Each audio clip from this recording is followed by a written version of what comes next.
J'ai été informée qu'il y avait une conférence aujourd'hui. C'était quand même, enfin, à mon niveau, c'était très complet.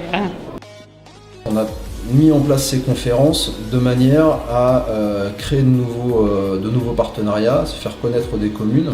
Le but de notre association est de travailler sur la réduction de la fracture numérique. Les seniors, c'est un public qui est, pour nous, le public le plus concerné par la fracture numérique. C'est le public qui est le plus éloigné aujourd'hui de l'informatique. Même s'il y a plus en plus de choses qui sont faites pour eux au niveau de l'initiation à l'informatique, de l'accès à l'outil informatique, ça reste encore au jour d'aujourd'hui un public relativement éloigné. Le but, c'est d'informer les seniors sur les nouvelles réglementations, sur les nouvelles choses qui se mettent en place. On parle notamment de la déclaration d'impôt en ligne.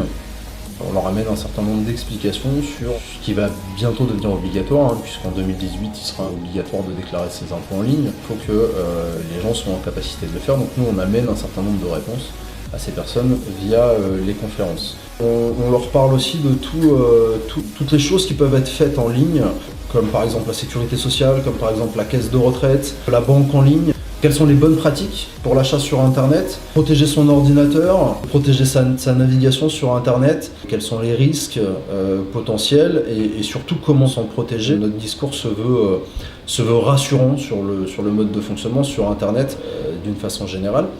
On est là pour répondre à leurs interrogations, répondre aux questions qu'ils peuvent nous poser par rapport à l'informatique, par rapport aux multimédia en général. Et enfin, leur apporter un certain nombre de solutions aux problèmes qu'ils peuvent rencontrer avec l'informatique, sur le fonctionnement, sur quel matériel acheter, par rapport à quelle utilisation on en a, etc.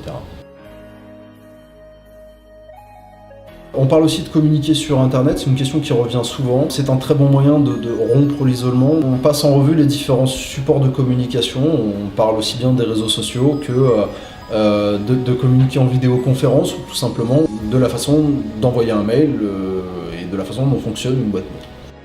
Je suis ravie d'avoir assisté à cette conférence. C'est que maintenant, lorsque je serai bloquée, quand je bloquerai sur un problème pour l'instant j'ai une tablette, quand je bloquerai avec ma tablette, je suis rassurée parce que je sais qu'en téléphonant, en prenant rendez-vous, il y aura toujours quelqu'un qui pourra résoudre mon problème. Et ça me rassure tout à fait. Et rien que pour ça, je ne regrette pas d'être venue.